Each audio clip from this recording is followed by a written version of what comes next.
Okay, this is our ST-20 machine, and I believe we got spindle bearings getting ready to go bad, but I want you all to listen to this and just let me know what you think.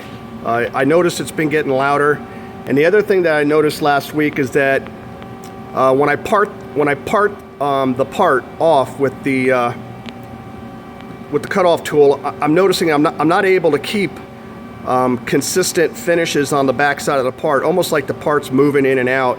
And I don't know if that's because of playing the bearings or what. But I'm going to go ahead and start this. I want you guys to just take a listen and let me know what you think.